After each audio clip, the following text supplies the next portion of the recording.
Estamos en Marcos, ¿verdad? Marcos capítulo 11. Y te voy a pedir que oremos, porque este particularmente es uno de esos pasajes que uno dice, Señor,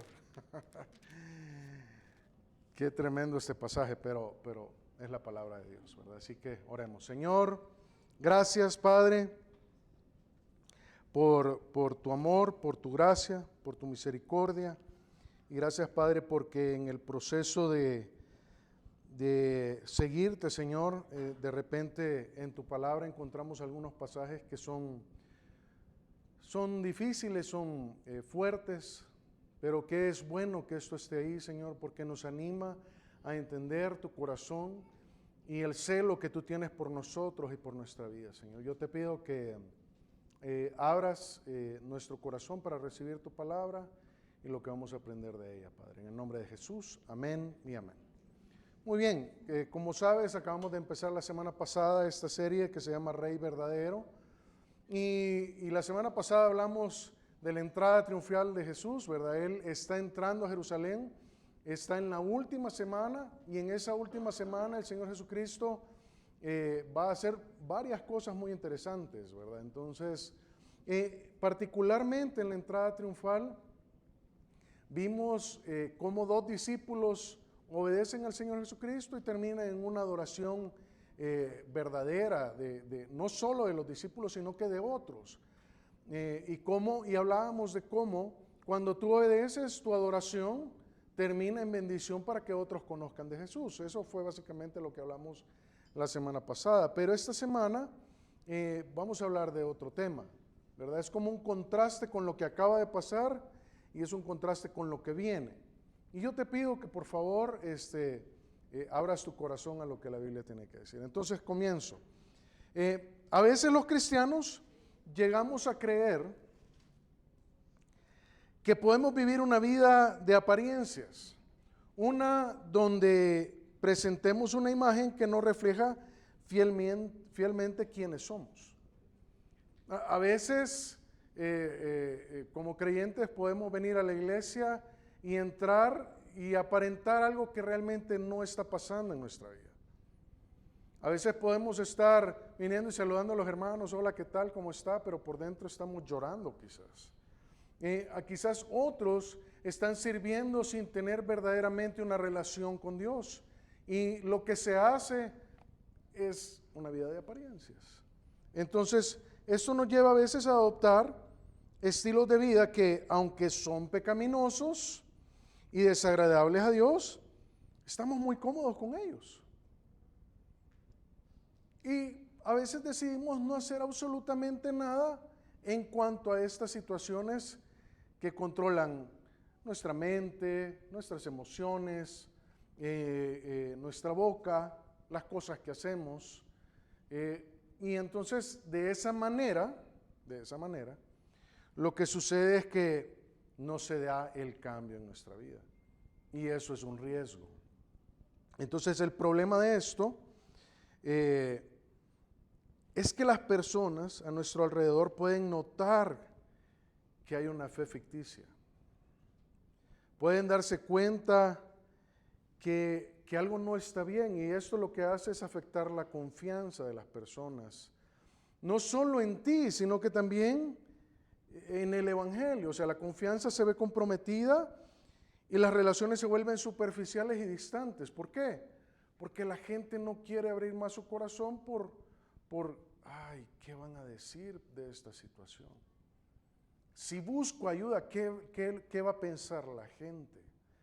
Si hablo de esta situación que estoy pasando, ¿cómo va a reaccionar las personas? Si tengo una infidelidad y no le he hablado con mi cónyuge, ¿verdad? Si tengo un problema de orgullo, ¿verdad? Y maltrato con violencia a mi familia, si estoy considerando el divorcio y no lo hablo, déjame decirte, es porque quizás hemos estado acostumbrados a vivir una vida de apariencias. Y este era el problema de los fariseos y de los sacerdotes principales que controlaban la religiosidad, por decirlo así, en Israel.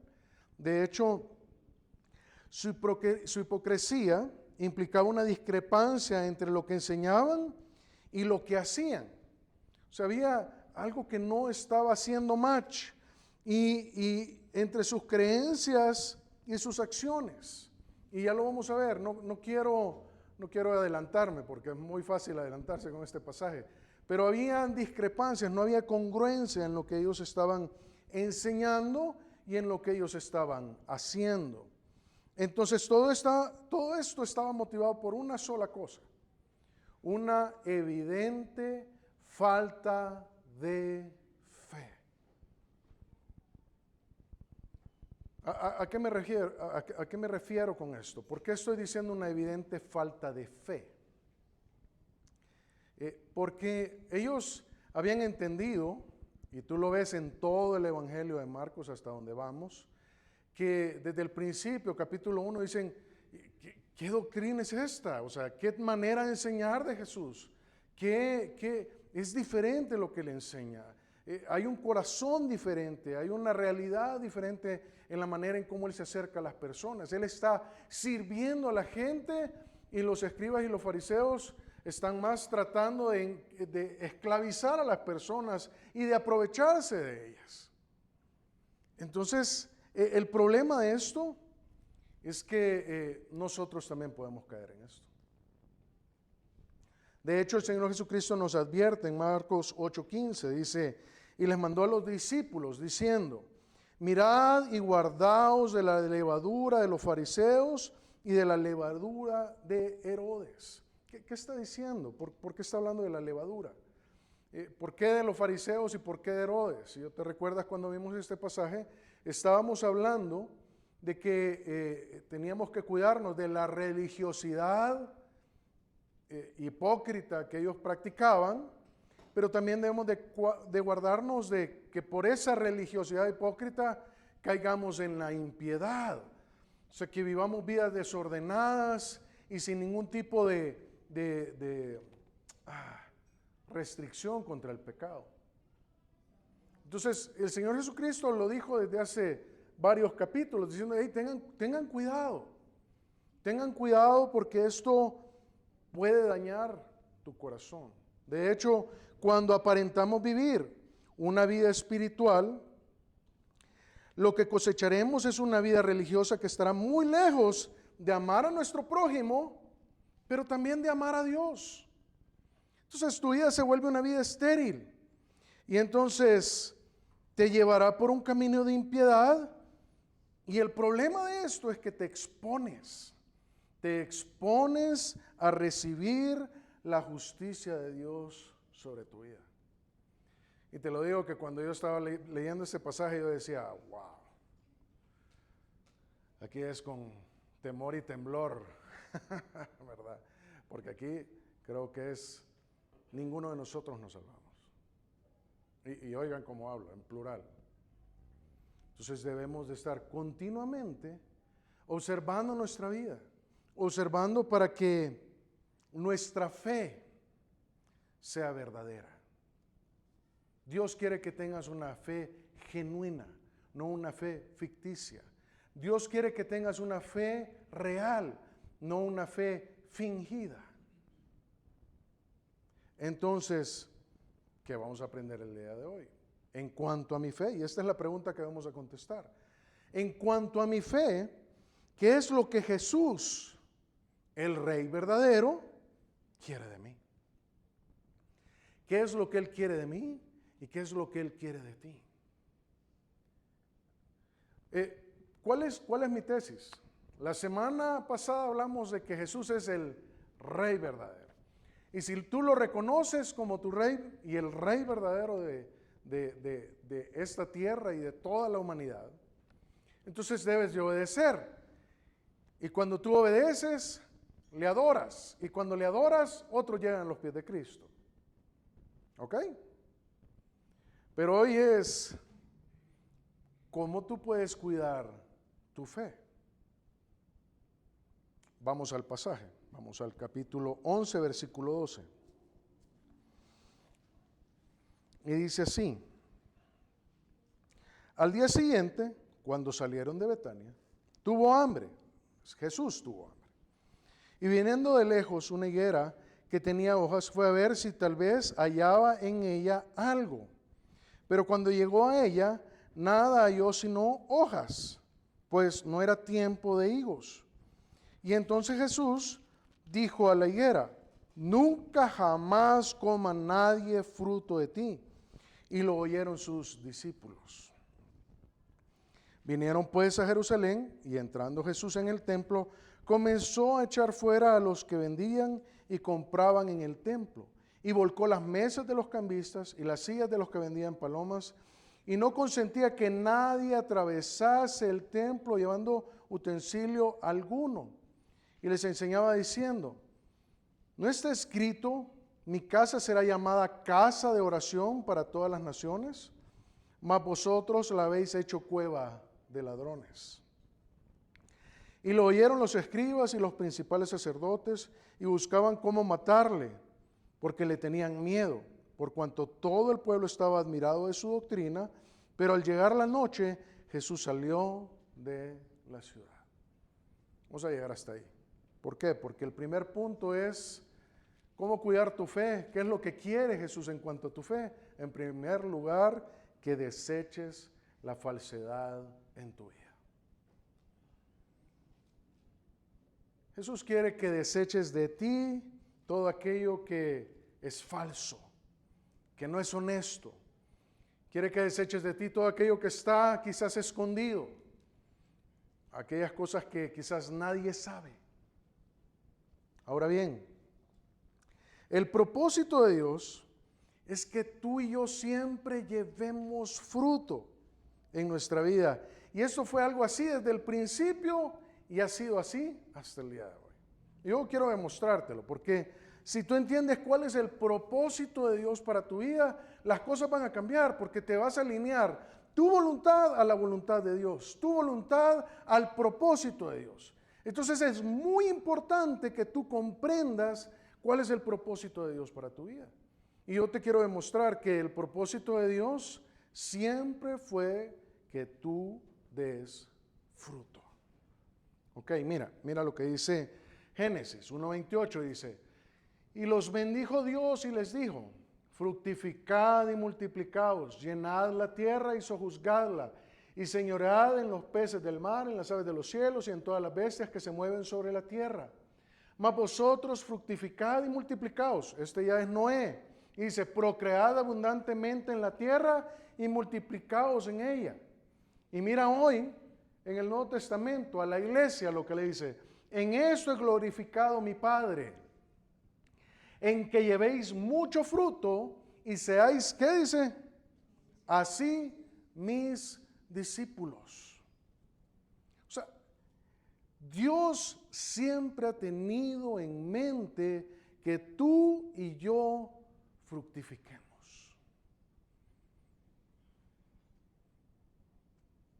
Aquí la pregunta es la siguiente: si Jesús se acercara a ti, ¿encontraría fruto en tu vida? Mira, vamos a ir al pasaje. Primer punto. Para desechar la falsedad debemos de entender que Jesús no quiere un fruto ficticio. Mira lo que dice el versículo. Versículo 12 dice: al día siguiente, cuando salieron de Betania, tuvo hambre. Lo primero que nosotros debemos de entender es que Jesús tiene hambre. Hambre de ver que tú estés dando mucho fruto. Él tiene el deseo, no porque necesite comer de ti, sino porque Él tiene el deseo de verte fructificar. Y Él, en ese proceso de tener hambre, Él se acerca a esta higuera que Él la ve de lejos, dice, y que tenía hojas. Fíjate, qué interesante, tenía hojas. ¿Por qué hace esta referencia? Te cuento un poquito acerca de la higuera. La higuera era básicamente un árbol que podía tener hasta 10 cosechas en el año, pero las 2 cosechas más fuertes eran una ahí por abril, mayo, ¿verdad? Y la otra era como a finales de noviembre. Pero esa última cosecha que se daba en noviembre, podía quedarse con frutos pequeños que iban creciendo poco a poco y que duraban hasta la siguiente cosecha que estaba en abril. Entonces todos sabemos que es más o menos esta época donde el Señor Jesucristo se va acercando a Jerusalén. Y entonces Él ve la higuera y dice, aquí hay hojas, aquí hay fruto. ¿Por qué? Porque la higuera, antes de sacar hojas, ¿sabes lo primero que da? Fruto. Entonces, si ya tiene hojas, hay fruto, hay comida, hay de qué alimentarnos. Vamos a ver la higuera. Jesús tenía hambre. Él quería alimentarse de la higuera. Y cuando llega, no hay fruto. Y yo quizás te doy un dato más aquí. La higuera es uno de los 3 árboles que sirve para representar al pueblo de Israel, ¿verdad? Una es la vid, la otra es el olivo y el tercer elemento es la higuera. Y cada uno tiene un aspecto específico que señala, ¿verdad? La vid es una conexión espiritual, una dependencia de Dios. El olivo habla de la influencia para poder multiplicarse y alcanzar y bendecir a otros. Pero la higuera tenía la perspectiva de mostrar al pueblo de Israel como nación y la influencia que ellos podían tener como nación. Entonces es muy interesante entender esto, porque cuando tú ves esto, ¿verdad? Y podríamos ir a muchos pasajes que están en el Antiguo Testamento hablando de Israel como la higuera, cosa que no quise hacerlo si no se iba a hacer una clase esto, pero ¿por qué te digo esto? Porque la higuera, en este momento, históricamente, el Señor Jesucristo la va a utilizar para enseñarle algo muy importante a sus discípulos. Y básicamente te quiero mostrar algo. Jesús usará la higuera como una parábola para ilustrar lo que Israel estaba por experimentar en un doble cumplimiento. Del doble cumplimiento voy a hablar un poquito más adelante. Pero fíjate, te he puesto ahí esta escultura que está en el arco de Tito. Y lo que está representando es como Tito literalmente llega al templo y no deja piedra sobre piedra. Eso es lo que vamos a hablar un poquito más adelante. Entonces, lo que Jesús está diciendo de la higuera es, llega a la higuera y no encuentra fruto. Ok. ¿Y qué dice el Señor? Nunca más nadie coma fruto de ti. ¿Qué está haciendo el Señor Jesucristo? ¿Qué está haciendo? La está maldiciendo. Y la está maldiciendo, ¿por qué? Porque tiene una apariencia de fruto. Es un fruto ficticio. Israel tenía el problema de estar muy religiosamente esperando al Mesías, pero el Mesías ya estaba dentro de ellos. Y ellos ahí con Jesús no tuvieron la decencia tan siquiera de escuchar a Jesús, la decencia de poner atención a las palabras de Jesús, de investigar tal vez los milagros que Jesús había hecho. No se detuvieron tan siquiera a decir, ¿será de verdad este el Mesías? No, de entrada lo desechó todo el sistema religioso de Israel. Entonces Jesús toma esta higuera para dar un principio. Israel va a recibir juicio por el fruto aparente. Ahora yo te hago una pregunta. La higuera tenía una apariencia de fruto, pero si Jesús viniera a ti a buscar fruto, la pregunta es, ¿lo encontraría? ¿Encontraría fruto en ti? ¿Podría sentirse satisfecho Jesús de llegar delante de ti, delante de mí y decir, hay fruto. O solo son hojas. Solo es un fruto aparente. Pero mira, ¿por qué te digo en doble cumplimiento? Porque básicamente lo que está haciendo el Señor Jesucristo es mostrándole a los discípulos cómo Él seca esta higuera o maldice esta higuera y luego entra ¿a dónde? Al templo. O sea, ¿quién va a ejecutar el primer juicio ahí en ese momento? El Señor Jesucristo. Entonces, yo quiero decirte, mira, para desechar la falsedad debemos de entender que Jesús no quiere un fruto ficticio, pero también debemos de entender que Él no quiere una adoración ficticia. O sea, Jesús no quiere cosas que de verdad no vengan de un corazón sincero. A Él no le interesa esto. Él quiere una fe verdadera. Y para tener una fe verdadera que no es falsa, entonces debes de dar fruto real. ¿Te acuerdas lo que dijimos que era el fruto? Hace unas semanas lo enseñamos, ¿te recuerdas? Pati, ¿nos ayudas? Pues el fruto del Espíritu. El fruto del Espíritu, la transformación del carácter, ¿qué más? El traer personas a los pies de Cristo, ¿verdad? Están listos los campos para la siega, yo estoy dando fruto, predicando el Evangelio y llevando a otros a los pies de Cristo. ¿Y cuál era la otra? Era invirtiendo nuestros recursos, porque dice Pablo, no es que busque fruto, ¿cómo es que dice? Perdón, se me complicaron ahí. Es que busco fruto que abunde para vuestra cuenta ya en los cielos. Cuando tú inviertes tus recursos en el reino, cuando tú pones tu carro para llevar a los jóvenes a diferentes actividades, cuando tú usas tu casa para que la palabra sea predicada en tu casa, cuando tú das de tu diezmo y de tus ofrendas para que esto pueda seguir funcionando y la palabra siga siendo expuesta, cuando tú ves la necesidad de otros y te mueves y compartes con ellos de lo que Dios te ha dado ahí, tú estás dando fruto. Entonces, la realidad es que tú puedes dar fruto. Solo esfuérzate de que no sea ficticio, pero en segundo lugar, esfuérzate que tu adoración no sea ficticia. Mira, fíjate lo que dice que pasó en el templo, mira. Dice, vinieron pues a Jerusalén y entrando Jesús en el templo comenzó a echar afuera a los que vendían y compraban.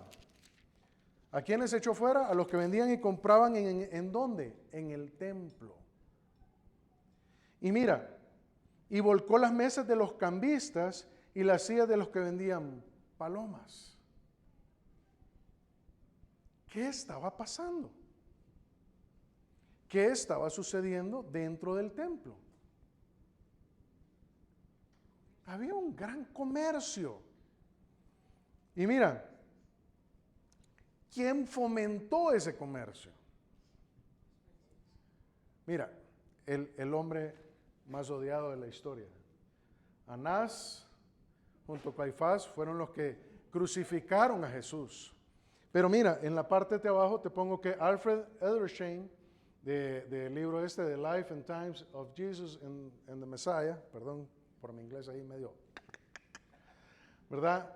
Él ha hecho una investigación sobre Anás y era sabido que Anás había hecho un trato de negociar con Roma quienes podían estar dentro del templo vendiendo y cambiando dinero. O sea, pasaban dos cosas. Mira, la gente llegaba con sus monedas, ¿verdad? De Egipto, de Roma, y tenían que cambiarlo a la moneda israelita, que eran los shekels en aquel entonces. Y entonces esos llegaban y digamos que el cambio estaba a 17.50, ¿verdad? Como el dólar aquí, ¿verdad? Y entonces llegaban y ellos decían, no, yo te lo pago a 14. Y cuando daban la moneda, la vendían a 20. No, y todo esto para comprar los animales que no eran aceptados más que eso. Exactamente, pero por eso, vamos en primer lugar. O sea, primero les quitaban valor a la moneda Y luego después, cuando la gente llegaba con su palomino delante del sacerdote, el sacerdote decía, ah, no, es un animal impuro, ve a cambiarlo, por favor. Y entonces cuando llegaban a donde los que vendían palomas, esta que la compré allá en Belén me costó 5 shekels y aquí esta cual vale 20.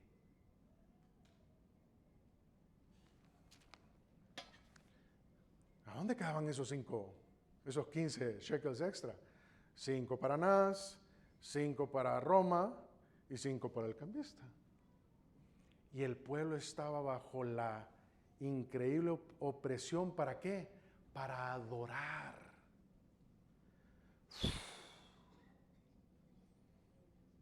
¿Qué había conquistado el corazón de Anás?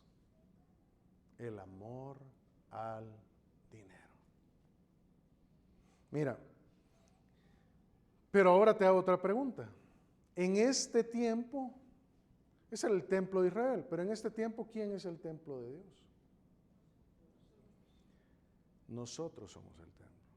La Biblia dice lo siguiente en 1 Corintios 6, 19, 20, dice, ¿o ignoráis que vuestro cuerpo es el templo del Espíritu Santo, el cual está en vosotros, el cual tenéis de Dios, y que no sois vuestros?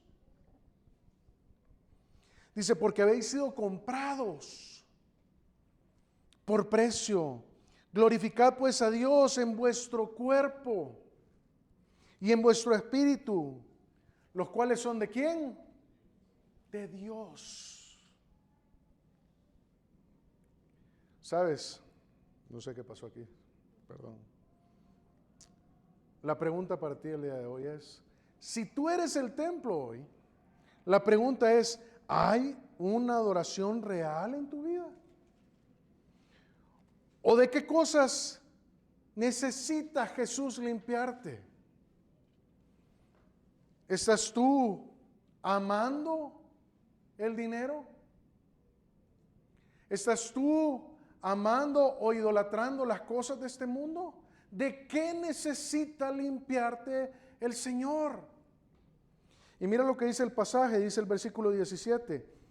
Dice, y les enseñaba diciendo, ¿no está escrito, mi casa será llamada casa de oración para todas las naciones? Mas vosotros la habéis hecho cueva de ladrones. Fíjate, la intención de Jesús es que este lugar fuera una casa de oración, más que un lugar donde se pudiera comerciar con la adoración, con la adoración y con el deseo que otros tenían de querer acercarse a Dios.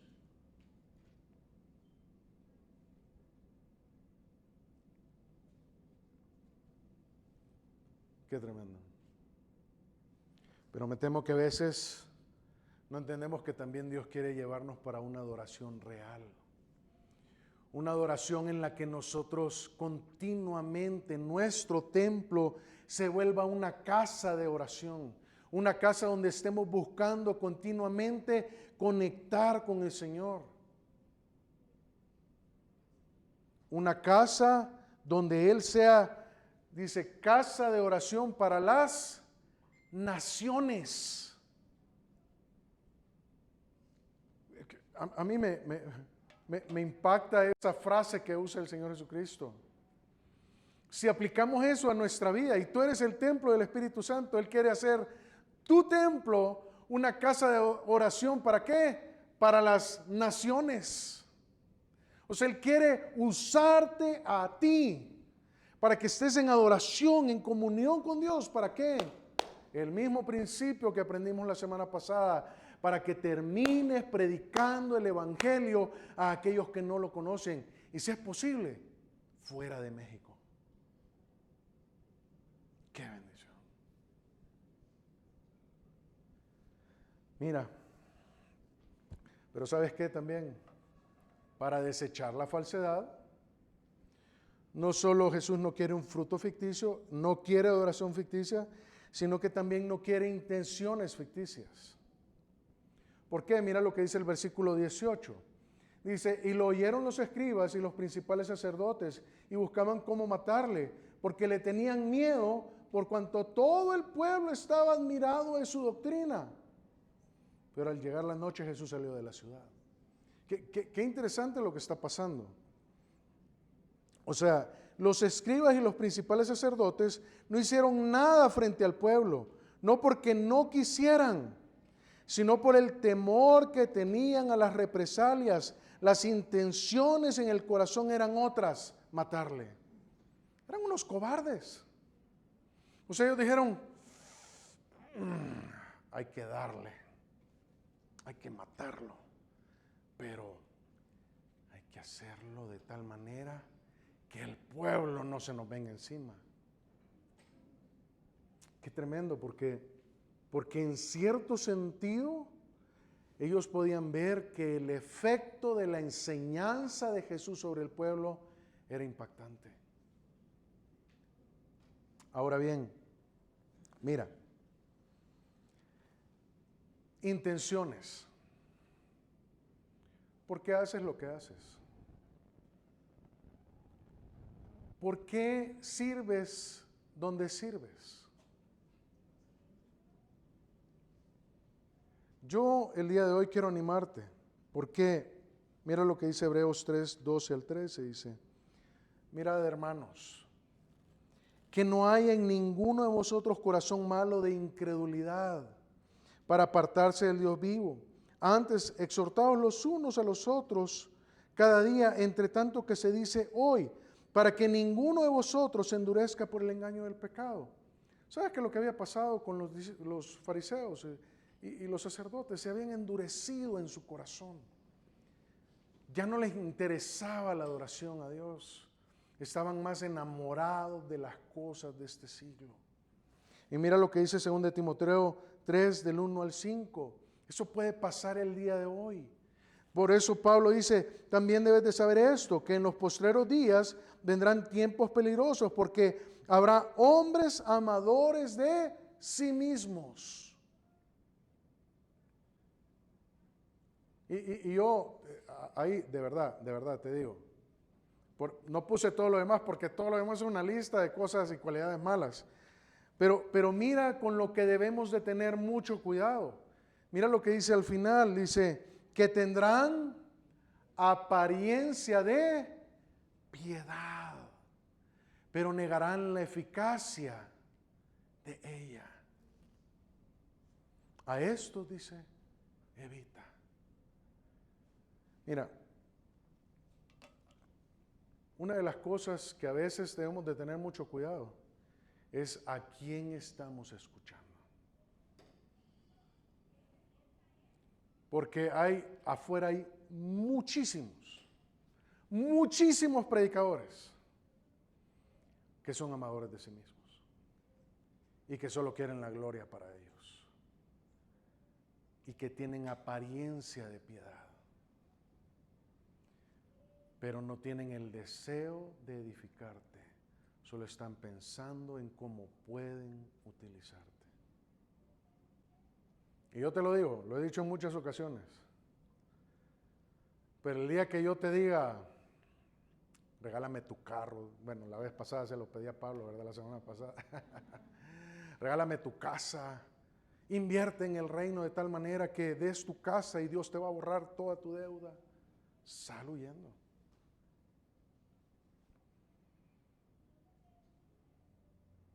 Sal huyendo. Porque era la característica de estos hombres también. Estaban enfocados en sí mismos y en cómo generar ganancias deshonestas. Entonces, mira, no permitas que tu fe se limite a apariencias externas, sino que sea una fe que te transforme internamente, que resulte en un fruto real y una devoción profunda a Jesús, nuestro Rey verdadero. No permitas vivir las apariencias. No permitas que la falsedad entre en tu corazón. Pero mira, no queda ahí la historia. Al día siguiente, mira lo que pasa. Dice, y pasando por la mañana, vieron que la higuera se había secado desde las raíces. ¿Qué vamos a aprender aquí? Desarrolla una fe real. O sea, no permitas la falsedad. Entonces, ¿qué hay que hacer? Desarrolla tu fe. ¿Por qué? Mira lo que dice el pasaje. Entonces Pedro, acordándose, le dijo: Maestro, mira, la higuera que maldijiste se ha secado.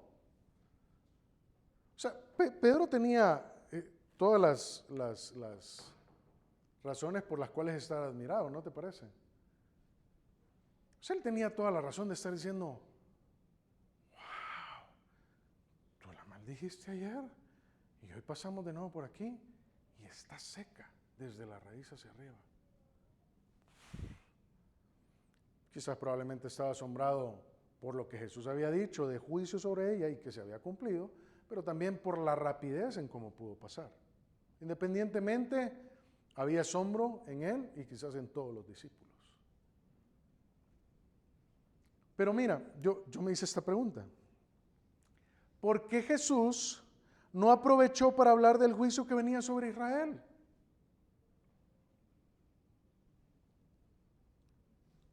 Que, por cierto, paréntesis, ¿hay juicio para los creyentes si no dan fruto? Sí. Así como dice el pollito, se tenía que decir y se dijo. Sí. Hay consecuencias. Mira, tú puedes leer estos pasajes y tú te vas a dar cuenta, en primer lugar, cómo se da el juicio de Dios hoy para los hijos de Dios en este tiempo. Se da por medio de la relación que tenemos con Él. Juan capítulo 1, versículo 12 dice que a los que le recibieron, a los que creen en su nombre, les dio la potestad de ser hechos hijos de Dios. ¿Sí o no? Entonces hoy eres hijo. ¿Qué dice Hebreos 12 del 5 al 11? Que Dios al que ama, disciplina. ¿Y azota a quién? A todo aquel que toma por hijo. Qué bueno que hoy, en esta relación de padre e hijo, el juicio de Dios, cuando tú no estás dando fruto, viene en disciplina que tiene el propósito, como dice el versículo 11, que a los que han sido ejercitados en ella, después abundan en frutos apacibles de justicia. ¿Qué estoy diciendo? Mira, o sea, si de repente, ¿verdad? Porque lo he visto, alguien, la esposa lo encuentra en una relación de infidelidad, ¿verdad? Ahí comienza el problema, ahí es donde comienza, y ahí viene la disciplina. Y ahí tienes dos opciones: decir, me aparto, me arrepiento y arreglo mi matrimonio, que no va a ser fácil y que va a ser una disciplina muy larga y tediosa, pero vale la pena hacerlo. O dices, no, me divorcio. Y entonces puede venir otra disciplina más complicada. Y a veces las disciplinas de Dios, déjame decirte algo, no es que Dios va a venir y te va a decir, sécate, ¿verdad? Y te vas a quedar así. No. Va a permitir que sufras las consecuencias de tus decisiones. Y a veces solamente con estar viviendo las consecuencias de tus decisiones, ¿cómo duele? ¿Sí o no?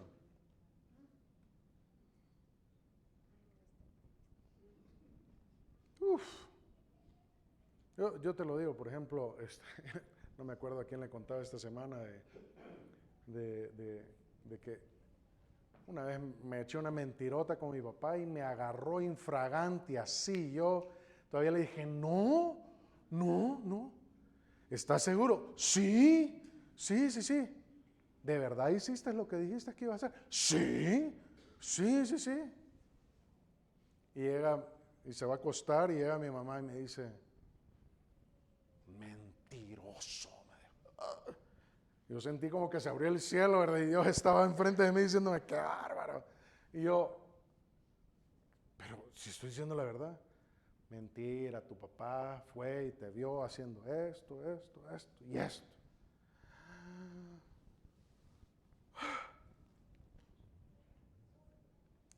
¿Y qué vino después, verdad? No me prestó el carro por mucho tiempo. Era una disciplina leve, pero Dios me disciplinó diciendo, Mario, no hay que mentir. No hay por qué hacerlo. Tú sabes cómo Dios ha tratado contigo. Pero ¿sabes qué? El juicio no termina ahí. Un día dice que vamos a estar delante del gran trono blanco. O sea, aquellos que somos creyentes un día vamos a dar cuenta delante del Señor. O sea, es ilógico pensar que te vas a salir con la tuya y que no te va a pasar nada. Es una mentira del enemigo en tu vida. Vas a dar cuenta delante del Señor. Si eres hijo, vas a dar cuenta. No para condenación, pero sí vas a dar cuenta delante del Señor y va Él a decirte, hijo, yo te advertí, te quise cuidar y tú no te dejaste. ¿Qué pasó? Y qué difícil va a ser. De hecho, la Biblia dice también en 1 Corintios 3, 12 y 13 que ahí básicamente el Señor va a tomar todas tus obras y las va a pasar por el fuego. ¿Y qué va a salir? ¿Heno, paja o hojarasca? ¿O va a salir oro, plata y piedras preciosas? Yo te animo a que des fruto y que no permitas que el juicio de Dios venga sobre ti. Entonces, habiendo dicho esto, mira lo que dice Lucas 19:41. Cuando yo cerca de la ciudad, fíjate, al verla, lloró sobre ella diciendo, oh, si también tú conocieses al menos en ese tu día lo que es para tu paz, mas ahora está encubierto de tus ojos porque vendrán días sobre ti cuando tus enemigos te rodearán con vallado y te sitiarán y por todas partes te estrecharán y te derribarán a tierra y a tus hijos dentro de ti y no dejarán en ti piedra sobre piedra por cuanto no conociste el tiempo de tu visitación. O sea, el Señor se levanta contra Israel y dice, me está llorando, pero qué lástima que no entiendes. Yo el Mesías estoy aquí y no entiendes. Entonces lo que viene es el juicio sobre ti.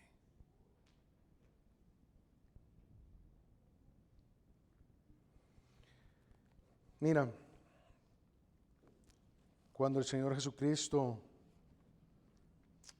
viene a continuación y es como que Él toma otro camino, mira lo que dice el versículo, se me cambió la página, perdón. Uy, se me fueron 2 páginas y no me fijé. Dice, maestro, la higuera que maldijiste se ha secado. Respondiendo Jesús le dijo, tened fe en Dios. O sea, ¿por qué no contestó sobre el juicio? ¿Por qué no contestó sobre la higuera cuando lo podía hacer? ¿Por qué viene y dice tened fe? Es como que, ¡pum! ¿De qué estás hablando, Señor? Nosotros queremos saber qué pasó con la higuera. Tened fe. ¿Qué está haciendo Jesús? Jesús tenía la intención de hacerte una invitación. Se la hizo a sus discípulos. ¿Para qué? Para no ser como el sistema religioso de Israel, con un fruto y una adoración falsa. La fe verdadera es aquella que cree a Dios a tal punto que cree que Él hará lo que parece imposible.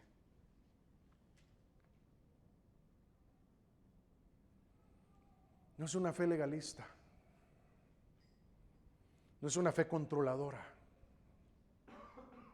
Es una fe que libera. Una fe que cree y se enfoca en un Dios real que tiene el poder de transformar tu vida. Mira, entonces, ¿qué vamos a aprender ahorita? ¿Cómo tener una fe verdadera? La fe verdadera se evidencia en una oración que no duda de su palabra. Porque mira lo que dice. Dice así, porque de cierto os digo que cualquiera que dijere a este monte, quítate y échate en el mar, y no dudar en su corazón, sino creyere que será hecho lo que dice, lo que diga le será hecho.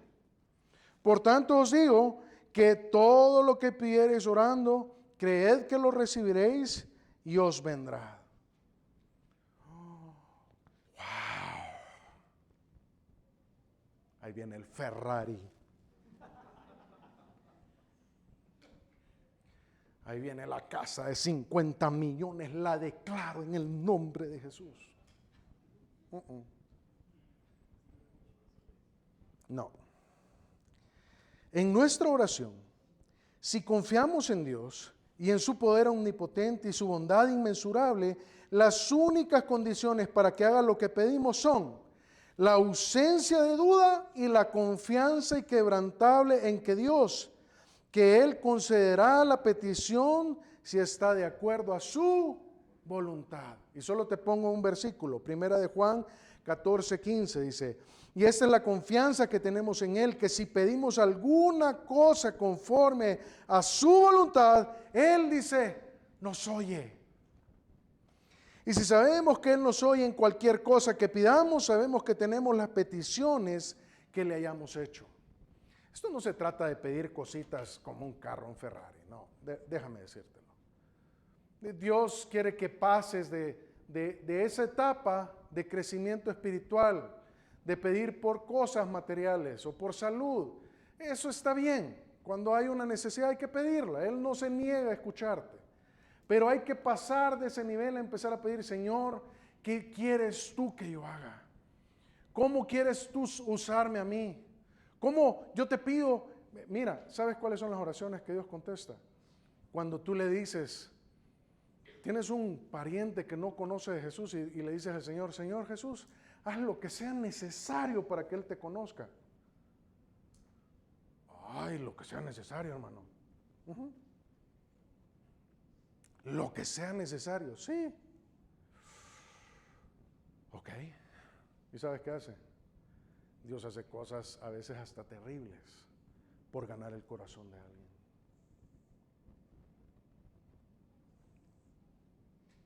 Cuando tú pides conforme a su voluntad, Dios va a contestar. Pero ¿sabes qué? La fe verdadera se evidencia también en una oración que tiene una actitud de perdón hacia los demás. Mira lo que dice el pasaje. Por tanto, os digo que todo lo que pidiereis orando, creed que lo recibiréis y os vendrá. Y cuando estéis orando, perdonad si tenéis algo contra alguno, para que también vuestro Padre que está en los cielos os perdone a vosotros vuestras ofensas. Porque si vosotros no perdonáis tampoco, vuestro Padre que está en los cielos os perdonará vuestras ofensas. Aquí hay que entender lo primero. Lo primero de todo es que este perdón no es para salvación.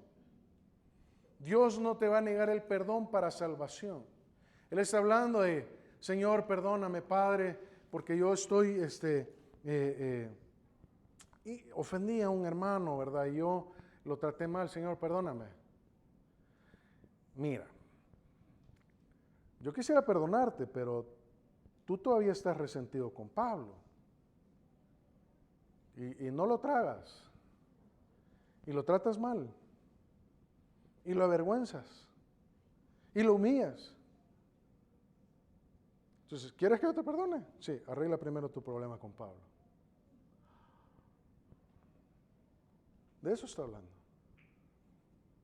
Él quiere que tengamos un corazón fácil para perdonar.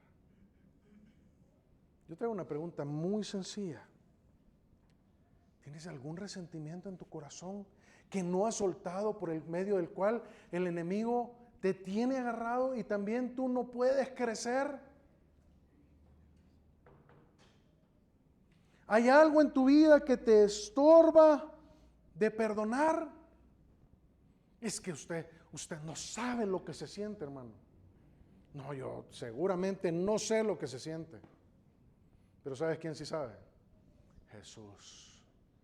Porque a Jesús lo juzgaron injustamente, lo crucificaron injustamente, le dieron un castigo que no merecía y murió por la culpa de todos nosotros. Y no te lo tiene a cuenta. Al contrario, te perdonó. Y no solo te perdonó, te dio la salvación. Te dio vida eterna. ¿Sabes por qué? Porque Él no tiene nada contra ti, porque quiere pasar la eternidad contigo. Por eso dice Efesios 4:32, perdonad unos a otros de la misma manera en que Dios os perdonó en Cristo. Entonces, debemos comprender que perdonar es una de las pruebas de fe. O crees y obedeces, o serás igual de infructífero que Israel.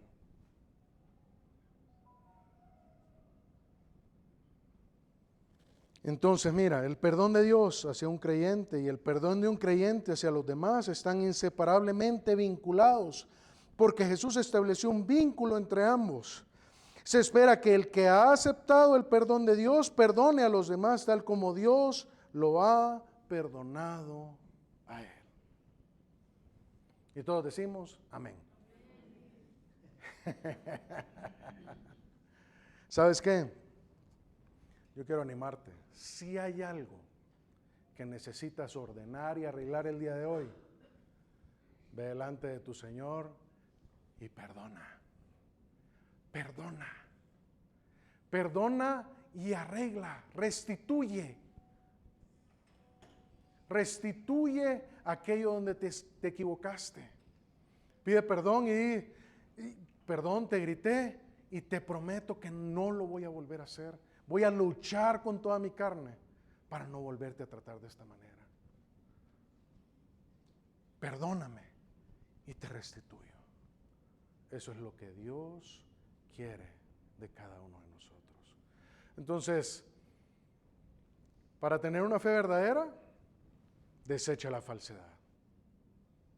Y para tener una fe verdadera, literalmente, ora a Dios con fe y ten un corazón que tiene una actitud de perdonar. La fe verdadera no solo transforma tu vida y la práctica espiritual, sino que también ejerce influencia en tu trato, en las relaciones con tu prójimo, pues está enfocada en imitar a Jesús, el Rey verdadero. Amén. Vamos a orar. Señor, gracias, Padre, por tu amor y por tu gracia. Gracias por tu palabra, Señor. Yo te pido que lo que hemos aprendido el día de hoy, Señor, podamos asimilarlo de tal manera que tú, Señor, seas glorificado en nuestra vida. Padre, permítenos dar fruto real en nuestra vida, de tal manera, Señor, que podamos ser como tu Hijo, el Rey verdadero, Señor. Gracias porque Él es el mejor ejemplo para cada uno de nosotros, el modelo que debemos de seguir. Padre, ayúdanos a no caer en esta falsedad que cayó el pueblo de Israel, más bien dicho, los sacerdotes y los escribas y los fariseos, Señor. Permítenos, Señor, que nosotros seamos sacerdotes fieles a ti, Señor. Tu palabra dice que hoy somos sacerdotes, tus sacerdotes. Hoy somos tu templo, Señor. Te pedimos, Señor, que nos limpies de cualquier impureza que no permita que tu Espíritu Santo siga obrando en nosotros. Padre, ayúdanos a quitar de nosotros la falsedad. Y permítenos, Señor, permítenos desarrollar una fe verdadera que se demuestra en una práctica de oración real, creyendo que tú tienes el poder para hacer tu voluntad en nosotros y que tenemos ese deseo y ese ánimo para perdonar a cualquier persona que nos haya ofendido, Señor. Porque entendemos tu perdón, porque entendemos tu gracia. Y así con los ojos cerrados, yo quiero invitarte el día de hoy, que si tú sabes que no tienes una relación con Jesús, si tú sabes que nunca has aceptado a Jesús en tu corazón como el Señor y el Salvador de tu vida, déjame decirte, Él está dispuesto a recibirte. Y está dispuesto a perdonarte. Porque Él murió por ti en la cruz. Si tú nunca has recibido a Jesús, yo te pido que me indiques con tu mano levantada el deseo que tienes de recibir a Jesús como tu Señor y como tu Salvador. ¿Hay alguien? Levanta tu mano. Muy bien, puedo ver tu mano. Puedo ver tu mano. Muy bien, puedo ver tus manos. A ti que oraste, puedes bajar tu mano. Dile, Señor Jesús, yo te pido que me permitas comenzar a tener una relación real contigo, Señor. Una en la cual yo pueda depender de ti. Te necesito, Señor. Gracias porque moriste por mí en la cruz y perdonaste todos mis pecados y me limpiaste de toda mi maldad. Hoy te acepto como mi Señor y como mi Salvador. Y te agradezco por la vida eterna. En el nombre de Jesús. Amén. Muy bien.